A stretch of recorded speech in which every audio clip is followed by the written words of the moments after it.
سبحان اللہ وبحمدہ سبحان اللہ العظیم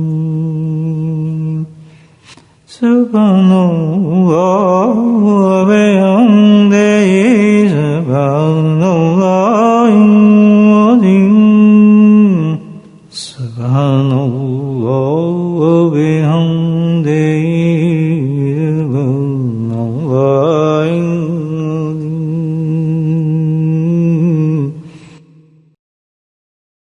نحمده ونصلي على رسوله الكريم أما بعد قال الله تعالى في القرآن المجيد أعوذ بالله من الشيطان الرجيم بسم الله الرحمن الرحيم إن الله وملائكته يصلون على النبي يا أيها الذين آمنوا صلوا عليه وسلموا تسليما اللهم صل على سيدنا ومولانا محمد معدن الجود والكرم اللهم صل على سيدنا ومولانا محمد وآله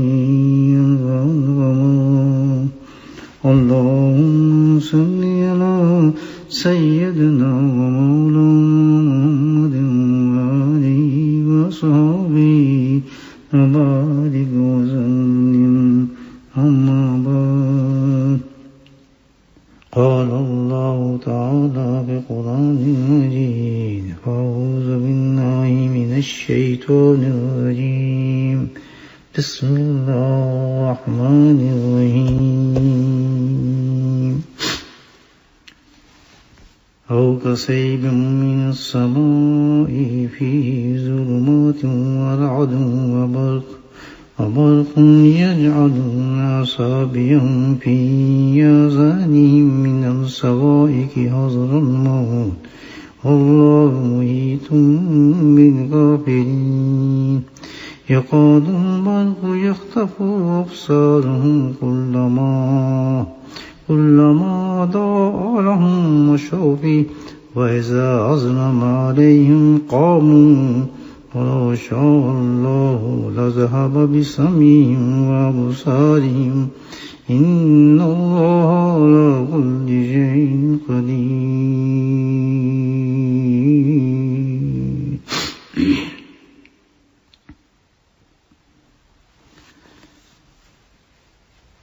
اللہ سبحانہ وتعالیٰ نے ایمان والوں کو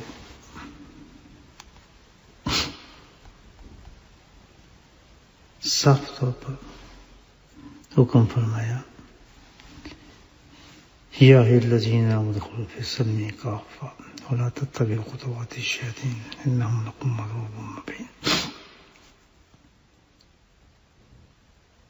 ایمان کے بعد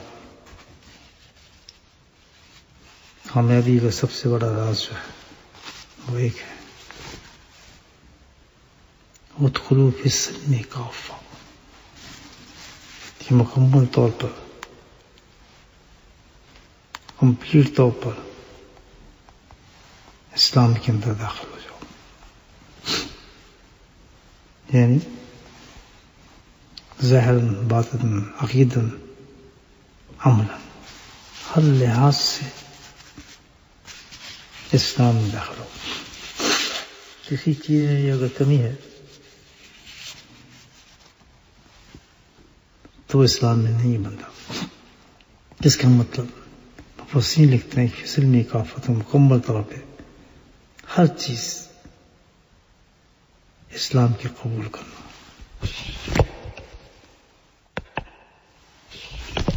یہ نہیں کہ کچھ قبول کیا کچھ چھوڑ دیا، نہیں، مکمل طور پر اسلام کے اندر داخل ہونا یہ ہے.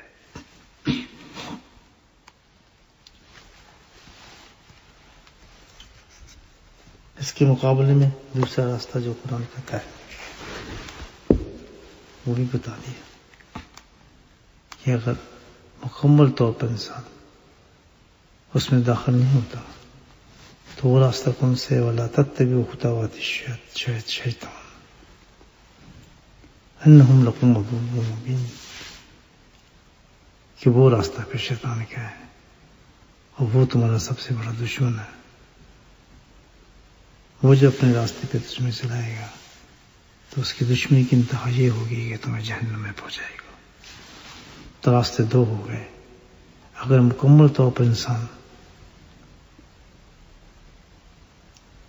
اسلام میں داخل ہو جائے، یعنی لا الہ الا اللہ محمد رسول اللہ پر مکمل عمل ہو جائے اس کا، یعنی اللہ کے احکامات، نبی کریم صلی اللہ علیہ وسلم کی اتباع، اس کا نام ہے فی السلم کافہ.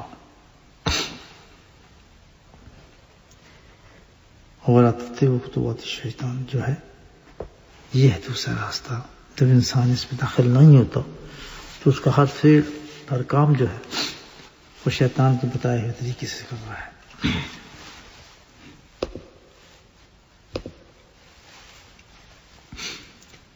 تو اب اللہ نے جو راستہ بتایا،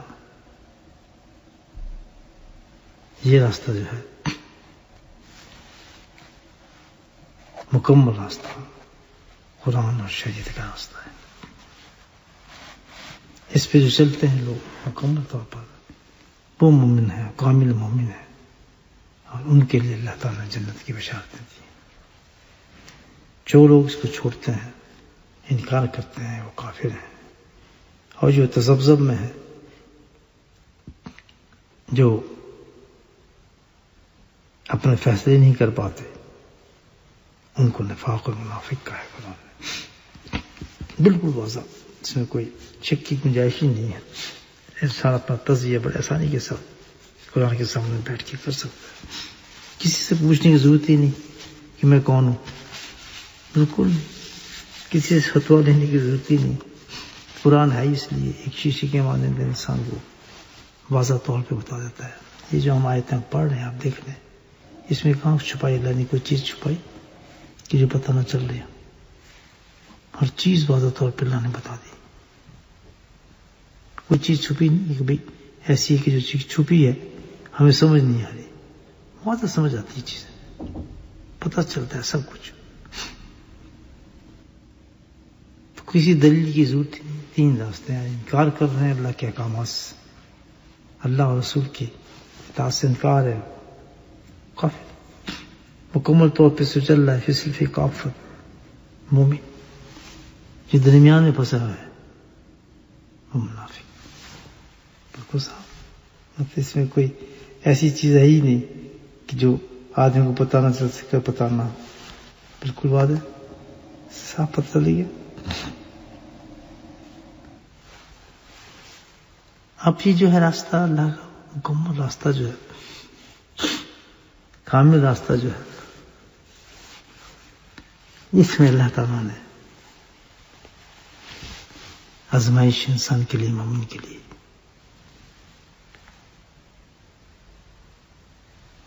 اور جس آزمائش میں انسان کو پورا اترنا ہے. جیسے حسن رضی اللہ تعالیٰ فرماتے ہیں کہ جو ہے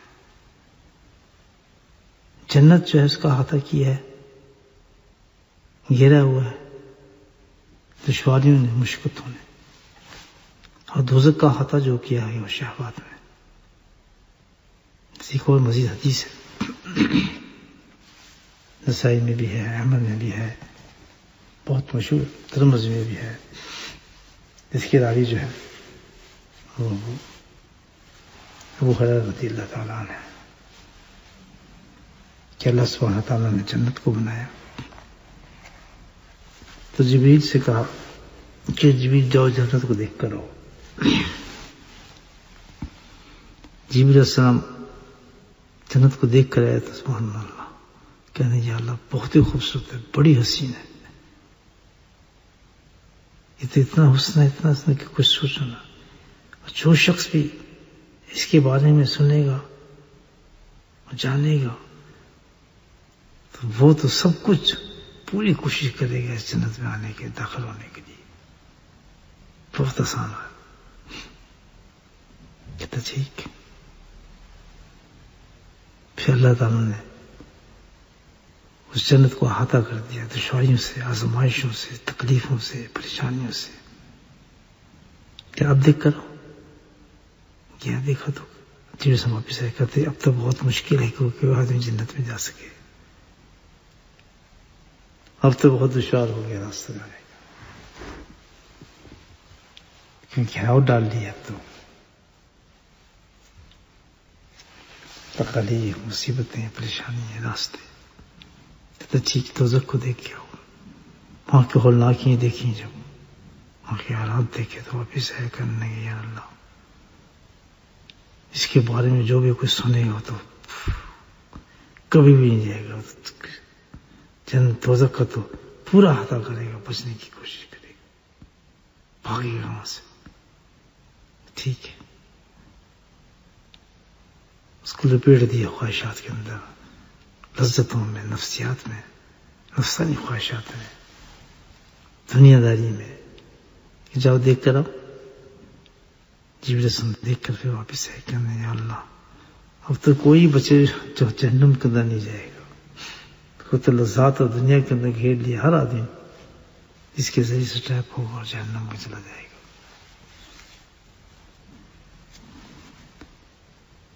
تو یہی معاملہ اس کا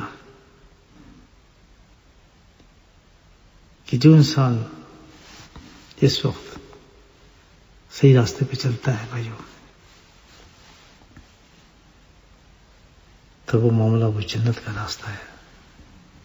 لذات دنیا اس کے لیے رکاوٹیں نہیں بنتی. پھر یہی اللہ تعالیٰ قرآن میں فرماتے ہیں او کصیب من السماء فیہ ظلمات ورعد وبرق یضربون اصابع فی اذانہم صواعق الموت واللہ محیط بالکافرین. مثال دی اللہ پاک نے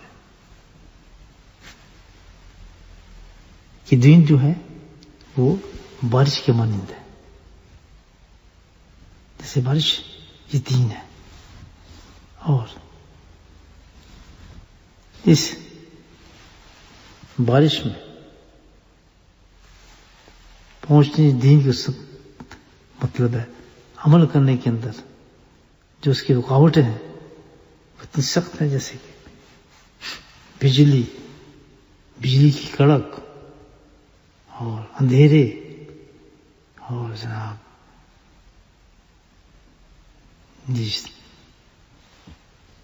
رات، آواز سخت، یہ ساری چیزیں جو ہیں یہ گرج، چمک، یہ کڑک، یہ ساری جو ہیں یہ رکاوٹیں بن جاتی ہیں اس پہ جانے کے لیے. یعنی نفسانی خواہشات ہیں ساری. دین بارش کے مانند ہے. اس دین کے اندر جانے کے لیے رکاوٹیں کھڑی ہوتی ہیں، گھٹاؤں کی طرح، گرج کی طرح، چمک کی طرح. انسان تو ایک طبقہ کیا کرتا ہے ان لوگوں کے بارے میں بتاتے ہیں کہ وہ تذبذب کا شکار ہو جاتے ہیں کہ جب دیکھتے ہیں کہ بھئی اچھی چیزیں چلنا شروع ہو جاتے ہیں دین کی طرف، اور جب دیکھتے ہیں وہاں پر جو حکم صادر ہوتے ہیں اللہ کی طرف سے، رکاوٹیں، حلال اور حرام کی باتیں، جب دیکھتے ہیں کہ بھئی اسلام کے اندر حقائق اور دل کی چیزیں سمجھ آتی ہیں، اچھی چیزیں، تو فوراً اسلام کی طرف جھکاؤ پیدا ہو جاتا ہے اور بڑھنے لگتے ہیں. اور جب ذمہ داریاں آتی ہیں اسلام کی، حلال اور حرام، رکاوٹیں آتی ہیں، ختم کرنے پڑتی ہیں چیزوں کو، تو پھر کیا ہوتا ہے؟ وہ رک جاتے ہیں. تو گویا انہوں نے اسلام کے ساتھ ایسا معاملہ کیا کہ اپنی خواہشات کے ساتھ چلنا اور اپنی خواہشات کے ساتھ رک جانا. لیکن اللہ سبحانہ تعالیٰ فرماتے ہیں واللہ محیط بالکافرین. سبحان اللہ. کہ یہ ان کی طریقے ہیں چلنے کے، یہ نفاق ہے، یہ منافقت ہے. کہ جہاں اللہ اور رسول کی باتیں ہیں، احکامات ہوں، حرام حلال ہو، تو وہ ان کے لیے ایسی مصیبت بن جاتی ہے، اتنی سختی ہو جاتی ہے جیسے کہ یہ بجلی، یہ چڑک، یہ چمک، یہ گرج، اور ٹوٹ جاتے ہیں، جم جاتے ہیں۔ تب روشنی دیکھتے ہیں، جیسے کبھی بجلی چمکتی ہے، اس روشنی آتی ہے جس میں کوئی اچھی باتیں ہوں، دل کو لگنے والی باتیں ہوں، تو پھر بھاگتے، پھر اسلام کی طرف بھاگتے ہیں، پھر کہتے ہیں ہم تو بالکل صحیح ہیں۔ یہ دو راستے جو ہیں اختیار کرنے والا شخص جو ہے، اس کے بارے میں اللہ نے فرمایا ہے کہ یہ جو دو چیزیں جو اختیار کرتا ہے، اس کی کوئی منزل نہیں ہوتی۔ یہ روشنی پہ چل پڑتا ہے، اور جب آزمائش آتی ہے تو اس پہ رک جاتا ہے۔ تو اللہ تعالیٰ نے اس کے لیے بڑی سزا بیان فرمائی ہے۔ وَلَوْ شَاءَ اللَّهُ لَذَهَبَ بِسَمْعِهِمْ وَأَبْصَارِهِمْ إِنَّ اللَّهَ عَلَىٰ كُلِّ شَيْءٍ قَدِيرٌ۔ اللہ سبحانہ چاہے ان کے ہر چیز کو ختم کر دے، لیکن کرتا اپنے ہاتھ سے، ڈھیل ہے۔ نہ چاہے تو اللہ سب کچھ کر سکتا ہے، ان کے چالوں پر، ان طریقوں پر، ان معاملات پر، لیکن اللہ سبحانہ تعالیٰ ایسا چاہتا نہیں۔ قادر سے مطلب کہ چاہے یا نہ چاہے اس کی مرضی پر ہے، کوئی اس کو مجبور کر نہیں سکتا۔ تو اس سے حوصلے نہ پکڑے آدمی، اس سے حوصلے نہ پکڑے کہ بھئی یہ جو ہے میں بڑا کامیاب ہوں اس لحاظ سے کہ مجھے تو کچھ بھی نہیں ہو رہا، اور انہیں جانوں کے اندر چلتا رہے، یہ اسلام نہیں ہے۔ قرآن کہتا ہے یہ بہت بڑا دھوکہ ہے۔ سیدھا راستہ جو اللہ کے نبی نے ہمیں بتایا صلی اللہ علیہ وسلم نے، وہی کی راستہ ہے جس کو اللہ نے قرآن بتایا، پھر سے نکاف، بس ایک راستہ ہے، اور حکم سے ہے قرآن اور نبی پر طریقت اور سنت۔ جس نے اس راستے کو مضبوطی سے پکڑ لیا، اللہ سبحانہ تعالیٰ نے بشارتیں دی ہیں قرآن کے اندر، وہ لوگ کامیاب ہیں۔ تو یہ دوگاپن جو ہے، یہ منافقت جو ہے، اس سے توبہ کر لینی چاہیے۔ یہ ہے نہیں اسلام کا راستہ، بالکل بھی اس راستے سے اسلام کو تعلق ہی نہیں ہے۔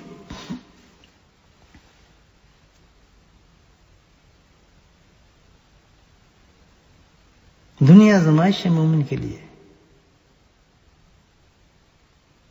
تکلیفیں، پریشانیاں، مصیبتیں، یہ مومن کی شان ہی نہیں ہے۔ اللہ تعالیٰ اس کو ہر وقت سماتا ہے ہر چیز سے، اور یہی اس کی سب سے بڑی کامیابی ہے کہ وہ اس پر، اللہ کے احکامات پر تحمل اور صبر کے ساتھ اللہ کی رضا کے ساتھ اس راستے پہ قائم رہتا ہے۔ اس کے راستے کتنے اللہ تعالیٰ نے بتائے کہ یہ نہیں کہ مصائب اور پریشانیوں سے ہم راستے سے رک جائیں، اللہ تعالیٰ کے نہیں، بلکہ اس کے لیے دوسرا راستہ اختیار کرنا چاہیے، اور وہ ہے صبر کا، تحمل کا، اللہ کی رضا کا راستہ، اور اس کے لیے ہے اللہ کا ذکر۔ اللہ نے ان تمام چیزوں کے لیے اللہ والوں کے راستے بنائے ہیں کہ جو چلنا چاہتا ہے اللہ کے راستے پر، اللہ کی رضا کے راستے پر، تو ان آزمائشوں سے، ان پریشانیوں سے جو قرآن نے کہا ہے وَقَصِبَ مِنَ السَّمَاءِ فِي ظُلُمَاتٍ رَعْدٌ وَبَرْقٌ يَخْرُجُونَ مِنْ أَصْحَابِ کہ یہ جو ہوں گی مصیبتیں، پریشانیاں، اس کی مثال دی اللہ تعالیٰ نے کہ گرج، چمک، بجلی، یہ سب جو ہیں مثالیں ہیں، ان کے لیے جو راستہ اختیار کرے آدمی اللہ کی مدد سے، وہ اس کی یاد ہے، اس کا ذکر ہے، اللہ کے احکامات کو نہ چھوڑے، اللہ کے احکامات نہ چھوڑے، اگر اس کے ذریعے وجہ سے تو پریشانی آ رہی ہیں، مصیبت آ رہی ہیں دنیا میں، تو اپنے آپ کو لوگ ناکام کو کہتے ہیں، ناکام بنانے کی کوشش کرتے ہیں. اس کی پرواہ نہ کرے. اس کی جگہ اللہ تعالیٰ فرمایا کہ ان چیزوں کو برداشت کرنے کا سب سے بہترین طریقہ یہ ہے کہ اللہ کی رضا کو تلاش کرے اللہ کے ذکر کے ساتھ.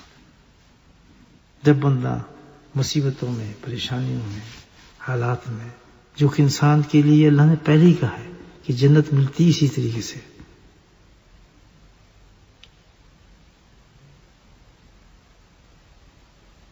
یہ دنیا میں عیاشی سٹائل نہیں ہے جنت کا، جیسے اللہ تعالیٰ نے نبی کریم صلی اللہ علیہ وسلم حدیث پیار کروائی کہ جبریل علیہ السلام کی جاؤ دیکھ کر آؤ.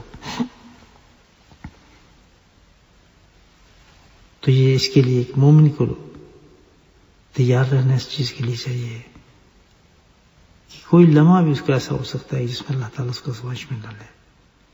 پریشانی بھی آئیں گی، مصیبتیں بھی آئیں گی، گرج چمک بادل ہر وقت چلیں گے انسان کے ساتھ.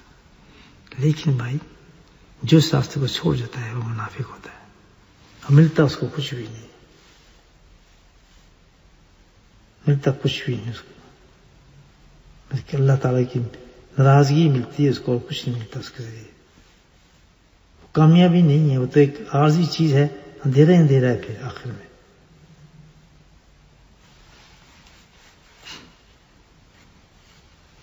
تو یہ تو لازم ہے چیز. اللہ والوں کی شان یہ ہے، دیکھنا ہمارے پاس تمام صحابہ کرام کی زندگی موجود ہے، اللہ والوں کی زندگی موجود ہے. اللہ والے ظاہر تو بہت خوشحال نظر آتے ہیں، ٹھیک ٹھاک نظر آتے ہیں بھائی، لیکن حقیقت ایسا نہیں ہے. خط پڑھتا ہوں صاحب کو تو میں حیران ہو جاتا ہوں. اس خط پر جو لکھا پریشانی، مصیبت ہے، فقر، بیماری ہے، گھر میں مجھے گھیرا ہوا ہے، بس ایک سہارا اللہ کا ہی ہے. یہ لفظ تھے حضرت صاحب کے اللہ نہ کرو گے تحریر میں. تو بھائی جتنا بڑا انسان کو قرب اللہ تعالیٰ دیتا ہے، جتنے اپنے قریب کرتا ہے اتنے ہی زیادہ یہ گرد چمک جو ہے چلتا ہے انسان کے ساتھ. اور جو اس گرد چمک سے گھبرا جاتا ہے، رک جاتا ہے اور انتظار کرتا ہے کب روشنی ہے تو پھر میں آگے بڑھوں، اچھی مجھے بھی مرضی کے مطابق چیزیں ہوں تو پھر میں اسلام میں آؤں، میری مرضی کے مطابق کام ہوں تو میں اسلام کو قبول کروں. وہ تو پھر اللہ نے اس کے لیے ڈکلیئر کیا ہے یہ منافقین ہے. تو پتہ یہ چلا منافق بالکل کھلی نشانی یہ ہے کہ وہ دین پر چلنے سے، اللہ کے احکامات کو ماننے سے بالکل نہیں گھبراتا. چاہے کیسے ہی ماحول ہو، کتنی گرج چمک رکاوٹیں ہوں، وہ نہیں رکتا، وہ کسی انتظار میں نہیں ہوتا.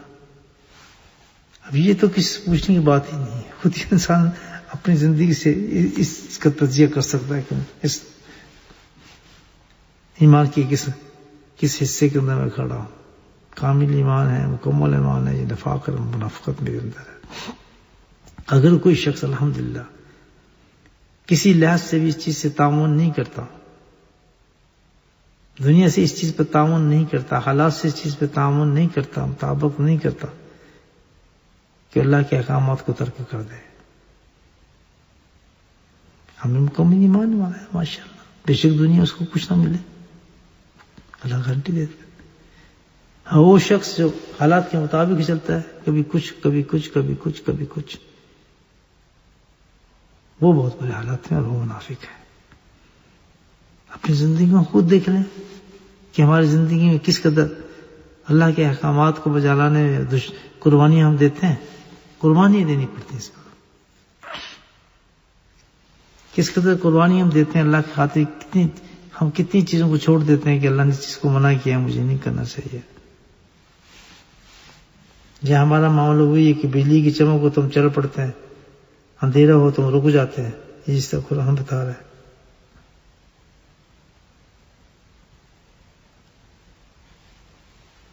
یہ نفاق ہے، منافقت ہے. اللہ سے دعا کریں کہ اللہ پاک ہمیں سچا اور پکا دین نصیب فرمائے. چاہے ہم مانے نہ مانے، چاہے یہ آیات ہمارے دل میں اترے نہ اترے، ہمارے سینے میں اترے اترے، حقیقت یہی ہے جو قرآن بتاتا ہے۔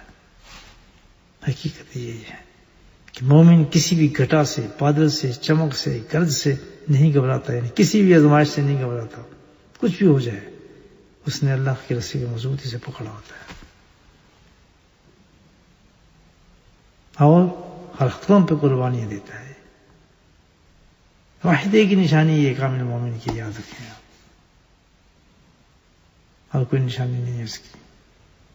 جو حالات کے ساتھ تعاون کرتا ہے، اس کے مطابق چلتا ہے، زندگی کی فیصلے اس کے مطابق کرتا ہے، اپنے نفس کے مطابق کرتا ہے، احکامات خداوندی کو چھوڑ کے تو قرآن اس کو منافق کرتا ہے۔ اللہ پاک ہمیں سچا اور پکا دین نصیب فرمائے۔ وآخر دعوانا الحمدللہ رب العالمین۔ بسم اللہ الرحمن الرحیم، الحمدللہ رب العالمین، الصلاۃ والسلام علی سید المرسلین شفیع المذنبین طه و یاسین الحبیب الامین۔ اللهم صل على محمد وعلى آل محمد كما صليت على آل إبراهيم وعلى آل إبراهيم إنك حميد مجيد۔ اللهم ربنا ظلمنا أنفسنا وإن لم تغفر لنا وترحمنا لنكونن من الخاسرين۔ ربنا لا تزغ قلوبنا بعد إذ هديتنا وهب لنا من لدنك رحمة إنك أنت الوهاب۔ يا مصرف القلوب صرف قلوبنا على طاعتك۔ ربنا لا تؤاخذنا إن نسينا وأخطأنا، ربنا ولا تحمل علينا إصرا كما حملته على الذين من قبلنا، ربنا ولا تحملنا ما لا طاقة لنا به، واعف عنا واغفر لنا وارحمنا، أنت مولانا فانصرنا على القوم الكافرين، فانصرنا على القوم الكافرين، فانصرنا على القوم الكافرين۔ اللهم اهدنا الصراط المستقيم، صراط الذين أنعمت صدقين وشهداء وصالحين وحسن أولئك رفيقا۔ اللهم نعوذ بك من شقاق النفاق وسوء الأخلاق، اللهم نعوذ بك من شقاق النفاق وسوء الأخلاق، اللهم نعوذ بك من شقاق النفاق وسوء الأخلاق۔ یا حی یا قیوم برحمتک نستغیث۔ اے میرے مولا ہمارے گناہ معاف فرما دے، یا اللہ تو ہم پہ کرم فرما دے، اے میرے مولا تو ہماری خطاؤں کو معاف فرما دے، یا اللہ تو ہماری توبوں کو قبول فرما دے، یا اللہ ہماری دعاؤں کو قبول فرما دے۔ اے میرے مولا تو ہماری حالات زندگی سے واقف ہے، ہمارے اندر سے بھی واقف ہے، باہر سے بھی واقف ہے۔ میرے مولا ہماری حاجات کو بھی تو جانتا ہے، ہماری پریشانی کو بھی تو جانتا ہے۔ اے میرے مولا ہم خود اتنا نہیں جانتے جتنا تو ہمارے بارے میں جانتا ہے۔ یا کریم تو اپنے فضل و کرم سے میرے مولا ہم پہ آسانی فرما دے، یا اللہ ہم پہ آسانی فرما دے، یا اللہ ہم پہ آسانی فرما دے، یا اللہ اپنی رحمت کے دروازے کھول دے، اپنی برکتوں کے دروازے کھول دے، اپنی نعمات کے دروازے کھول دے۔ یا اللہ ہم سچی توبہ کرتے ہیں، یا اللہ ہماری توبہ کو قبول فرما دے، یا اللہ ہمارے گناہوں سے ہماری پکڑ نہ فرما میرے مولا۔ یا اللہ ہم سزاؤں کو مستحق نہیں، یا اللہ ہم عذابوں کو مستحق نہیں میرے مولا، ہم تو بہت کمزور ہے۔ یا اللہ ہم تو ایک ہی چیز جانتے ہیں کہ تیری رحمت کا ٹھکانہ ڈھونڈنا ہے میرے مولا۔ یا اللہ ہم تو ایک ہی چیز جانتے ہیں تیری رحمت کا ٹھکانہ ہے میرے مولا۔ یا اللہ اپنی رحمت میں داخل لے جائے میرے مولا۔ یا اللہ اپنے حبیب کے صدقے سے ہماری مشکلاتوں کو آسان فرما، ہماری پریشانی کو آسان فرما، ہمارے بیماروں کو شفا نصیب فرما۔ یا اللہ ہمارے بیماروں کو شفا نصیب فرما۔ یا اللہ جن کے لاحقین رشتے دار پاکستان میں بیمار ہیں میرے مولا ان کو شفا کاملہ عاجل عطا فرما۔ یا اللہ جن کے رشتے دار جنہوں نے دعاؤں کے لیے کہا ہے میرے مولا اس ملک میں موجود ہے مختلف شہروں کے اندر میرے مولا ہم سب کو شفا کاملہ عاجل نصیب فرما۔ یا اللہ ان کے حق ان کی دعاؤں کو قبول فرما، ان کے گناہوں کو معاف فرما۔ یا اللہ اس وبا سے اس مصیبت سے میرے مولا ہم سب کو بچا لے۔ یا اللہ اس ناگہانی وبا سے اور مصیبت سے ہمارے گھروں کو محفوظ فرما، ہمارے بچوں کو محفوظ فرما میرے مولا۔ یا اللہ ہماری بستی کو محفوظ فرما۔ یا رحیم یا اکرم الراحمین، یا اللہ تو معاف فرما دے۔ یا اللہ یقیناً یہ ہمارے اعمالوں کا بدلہ ہے۔ یا اللہ ہمارے گناہوں کو سزا ہے میرے مولا۔ سارے جرم سارے گناہ ہمارے موجود ہیں میرے مولا، شرک ہمیں موجود ہے، ریا ہمیں موجود ہے، نفاق سے ہم بھرے ہیں میرے مولا۔ جب قرآن پڑھتے ہیں تو اللہ کو ایسا محسوس ہوتا ہے کہ جیسے بالکل کچھ نہیں ہمارے اندر میرے مولا، نفاق سے بھرے ہیں میرے مولا، لیکن انا اور تکبر ہمیں اس پہ ماننے کے لیے تیاری نہیں کرتا ہمیں میرا مولا. انا اور تکبر اتنا ہے کہ میرا مولا ہم ان اپنی باریوں کو مانتے ہی نہیں، تسلیم کرتے نہیں میرے مولا. یہ سب سے بڑا جرم ہے میرے مولا. کتنا صاف اور شفاف تیرا قرآن بتاتا ہے میرے مولا. کون انسان جو نہیں جان سکتا اپنے بارے میں ان قرآن کی آیات سے کہ کتنا منافق ہو، کتنا نفاق اس میں ہے. اس کے باوجود بھی ہمارا کبر، ہمارا نفس میرے مولا ہمیں دھوکہ دیتا ہے. یا کریم ہمیں سچی توبہ نصیب فرما دے. یا اللہ کتنا بڑا منافق ہو، کتنا بڑا کافر ہو، کتنا بڑا مشرک ہو، میرے مولا تیرے دروازہ توبہ کا کھلا ہے. یا کریم ایک دفعہ آ کے تو اس سے توبہ مانگ لے تو اس نفاق کی جگہ تو اپنی محبوبیت عطا فرما دیتا ہے میرے مولا. اپنے قرب کے درجہ عطا فرما دیتا ہے. وہ نفاق جس کے لیے جہنم میں تو نے میرے مولا سب سے آخری مقام رکھا ہے.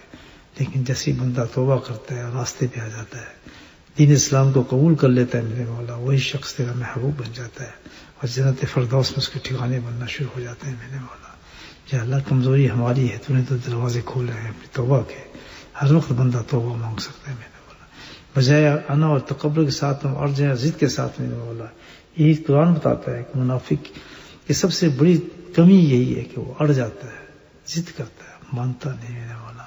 یا اللہ ہمیں تسلیم کرنے والا بندہ بنا دے. یا میرے مولا تو اپنے فضل کرم سے ہمارے تمام مرحومین کو میرے مولا بخشش فرما، ہمارے ماں باپ کی بخشش فرما. ہمارے ایک ساتھی نے ذکر کہ ان کے چاچا جان کا انتقال ہو گیا پاکستان میں، ان کے لیے دعا فرمائے. اللہ تعالیٰ ان کی مغفرت فرمائے، ان کے درجات کو بلند فرمائے، ان کے لواقین کو ان کا صدقہ جاریہ بنائے میرے مولا. یا کریم اپنے حبیب کے صدقے سے میرے مولا، اپنے حبیب کے اس حق سے تیری بارگاہ میں ہے میرے مولا، ہماری دعاؤں کو قبول فرما دے، ہماری مصیبتوں کو دور فرما دے. صلی اللہ تعالیٰ علی خیر خلقہ نور عرشہ.